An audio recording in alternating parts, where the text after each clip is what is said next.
Y success पर आप सुन रहे हैं कप्तान साहब, जिसके लेखक हैं मुंशी प्रेमचंद। बंबई के किले के मैदान में बैंड बज रहा था।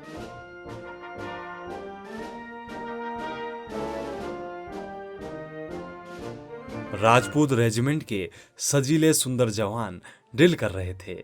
जिस प्रकार हवा बादलों को नए नए रूप में बनाती और बिगाड़ती है, उसी भांति सेना अफसर सैनिकों को नए नए रूप में बना और बिगाड़ रहा था। जब ड्रिल खत्म हो गई तो एक पतले शरीर का लड़का अफसर के सामने आकर खड़ा हो गया। अफसर ने पूछा, क्या नाम है? सैनिक ने फौजी सलामी करके कहा, जगत सिंह।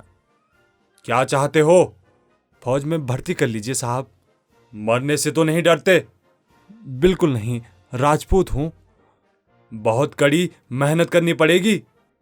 हाँ, इसका भी डर नहीं। अदन जाना पड़ेगा। खुशी से जाऊंगा।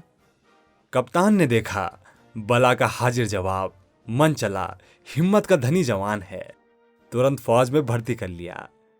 तीसरे दिन रेजिमेंट अदन को रवाना हुई। मगर जो जो जहाज आगे चलता था, जगत का दिल पीछे रह जाता था।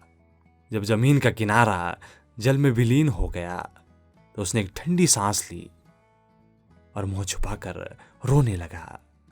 आज जीवन में पहली बार उसे प्रियजनों की याद आई थी। वो छोटा सा कस्बा, वो गांजे की दुकान, वह सैर सपाटे और शुद्ध मित्रों के जमघट आंखों में फिरने लगे। कौन जाने फिर कभी उनसे भेंट होगी या नहीं। एक बार वो इतना बेचैन हुआ कि जी में आया, पानी में कूद पड़े। जगत सिंह को अदन में रहते 3 महीने गुजर गए। अलग अलग प्रकार के कार्यों ने उसे कई दिनों तक उसे मुग्ध किए रखा, लेकिन पुराने संस्कार फिर जागृत होने लगे। अब कभी कभी उसे प्यारी मां की याद आने लगी, जो पिता के गुस्से, बहनों की बुराई और अपनों के अपमान में भी उसकी रक्षा करती थी। उसे वो दिन याद आया जब एक बार वह बीमार पड़ा था। उसके बचने की कोई आशा न थी, पर न तो पिता को उसकी कोई फिक्र थी, न बहनों को। केवल मां थी जो रात की रात उसके सिरहाने बैठी रही और अपनी मधुर प्यारी बातों से उसकी पीड़ा शांत करती रही। उन दिनों कितनी बार उसने उस देवी को आधी रात में रोते देखा था।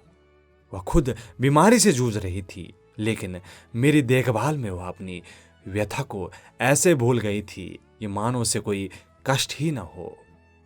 क्या मुझे मां के दर्शन फिर होंगे? वह इसी दुख और निराशा में समुद्र तट पर चला जाता और घंटों अनंत जल प्रवाह को देखा करता।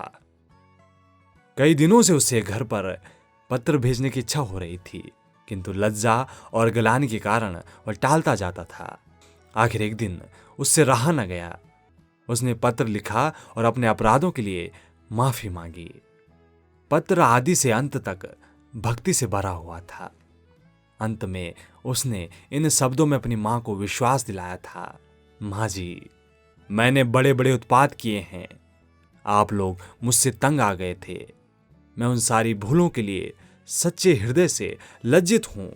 आपको विश्वास दिलाता हूं, जीता रहा तो कुछ ना कुछ करके दिखाऊंगा। तब कदाचित आपको मुझे अपना पुत्र कहने में संकोच न होगा।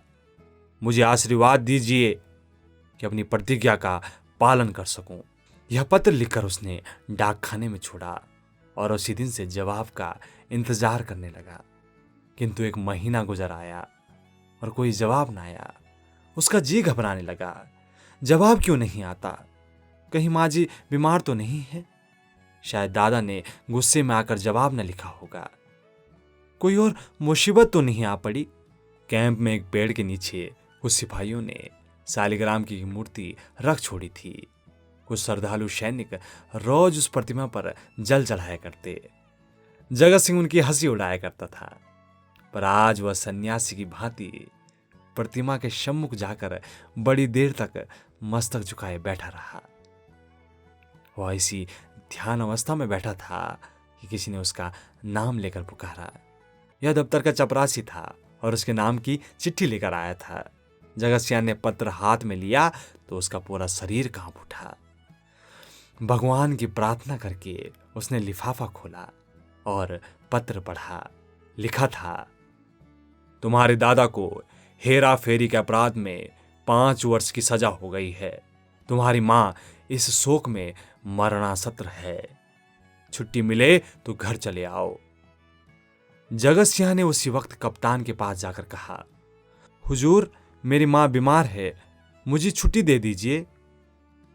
कप्तान ने कठोर आंखों से देकर कहा, अभी छुट्टी नहीं मिल सकती। तो मेरा इस्तीफा ले लीजिए। अभी इस्तीफा नहीं लिया जा सकता। मैं अब एक क्षण भी नहीं रह सकता। रहना पड़ेगा। तुम लोगों को बहुत जल्द जंग में जाना पड़ेगा। लड़ाई छिड़ गई है? ओह, तब मैं घर नहीं जाऊंगा। हम लोग कब तक यहां से जाएंगे? बहुत जल्द, 2 ही 4 दिनों में।